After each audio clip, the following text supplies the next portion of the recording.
नमस्कार, मैं अम्बेश पंत एक बार फिर से आप सबका स्वागत करता हूं। और इस मानसून सीजन में जिस तरह से लगातार भारी से भारी बारिश देखने को मिल रही है, तमाम सड़कें अवरुद्ध हो चुकी हैं। भारी बारिश के कारण जनजीवन जिस तरह से पूरे प्रदेश भर में, उत्तराखंड में अस्त व्यस्त है, तो मैं सभी को या सभी लोगों से अपील करना चाहूँगा कि आप यदि बहुत आवश्यक ही हो तभी आप यात्रा करें, अदरवाइज आप अनावश्यक यात्रा से बचें और जहां आप हैं सुरक्षित रहें।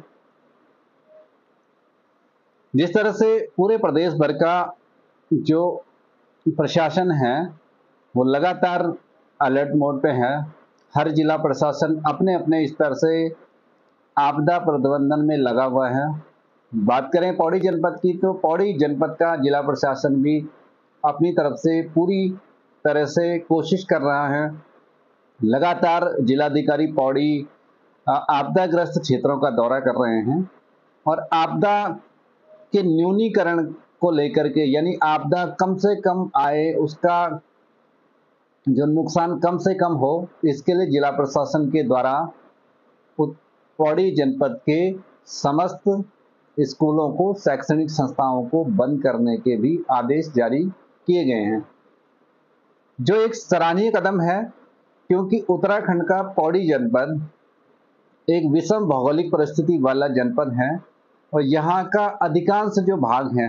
यानी 90% भाग जो पौड़ी जनपद का है,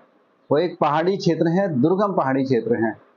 और वहाँ पे जो स्कूल्स हैं, जो शैक्षणिक संस्थाएं हैं, जो सरकारी, जिनमें से अगर बात की जाए सरकारी शैक्षणिक संस्थाओं की, तो उनकी हालात बहुत ज़्यादा सही नहीं है।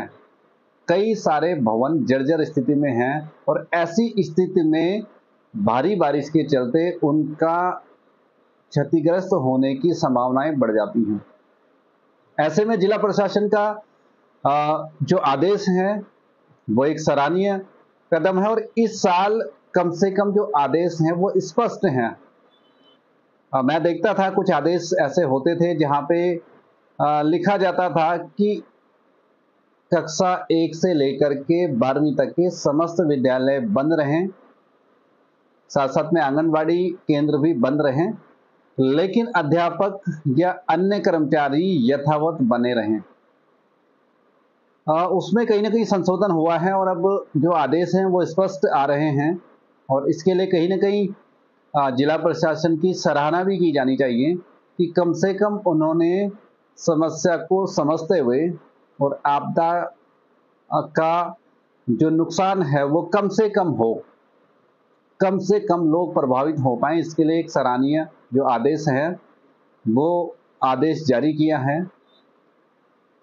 मैं कई सारे जो ग्रामीण क्षेत्र के लोग हैं उनसे भी अपील करूंगा। कई जगह स्कूल्स बहुत दूर दराज हैं, यानी गांवों से कई दूर हैं और कई सारे जो प्राथमिक विद्यालय हैं गांव से बहुत दूर हैं। तो वहाँ का जो जनप्रतिनिधि हैं, वहाँ के जो ग्राम प्रधान हैं, मैं उनसे निवेदन करना चाहूँगा कि जब तक बरसात का सीजन है तब तक आप बच्चों के लिए, यानी जो जैसे ही स्कूलें खुलती हैं तो बच्चों के लिए गांव का जो पंचायत भवन है या कहीं सुरक्षित स्थान में स्कूल को संचालित किया जाए। क्योंकि कहीं ना कहीं ग्रामीण क्षेत्रों में बरसात के समय में आपदा के भय के साथ साथ में भी गुलदार का जो भय है वो बहुत बना रहता है। और पौड़ी जनपद की बात करें तो कई जगह कई मासूमों को गुलदार अपना निवाला बना चुका है। तो इसको मद्देनजर रखते हुए भी जनप्रतिनिधियों को या ग्रामीणों को या स्थानीय प्रशासन को इस पर भी ध्यान देना होगा कि अभी ठीक है, बरसात का समय है, आपने छुट्टियां भी कर दी और वो सही फैसला है और उसमें अध्यापकों के लिए भी आपने छुट्टी का प्रावधान उसमें किया है, वो सही है क्योंकि आपका एक निर्णय है, जो आदेश है वो बहुत बेहतरीन आदेश है। लेकिन उसके साथ साथ में जब स्कूल्स खुलेंगे तो उसके बाद भी कहीं ना कहीं खतरा बना रहेगा, क्योंकि बरसात की वजह से हालांकि जो भवन रह भी जाएंगे उनकी स्थिति भी बहुत अच्छी नहीं है। ऐसी स्थिति में ग्रामीण प्रधान जो होते हैं या ग्राम सभा के जो प्रधान हैं, उनको गांव के जो प्राथमिक विद्यालय हैं, बच्चों की सुरक्षा को मद्देनजर रखते हुए गांव में ही संचालित करना चाहिए। किसी पंचायत भवन में वो कर सकते हैं, या पंचायत भवन नहीं है तो कहीं पे अगर किसी के घर पे ऐसी व्यवस्था है ताकि वो दूर ना जाएं, जिससे कम से कम प्राथमिक स्तर तक के तो बच्चे दूर ना जाएं, जिससे जो गुलदार का जो भय है वो भी कहीं ना कहीं कम हो, गुलदार के हमले से हम लोग मासूमों को बचा पाएं।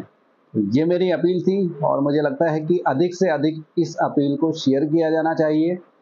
ताकि अधिक से अधिक लोगों तक ये अपील पहुंचेगी तो वो इस पे अमल करेंगे।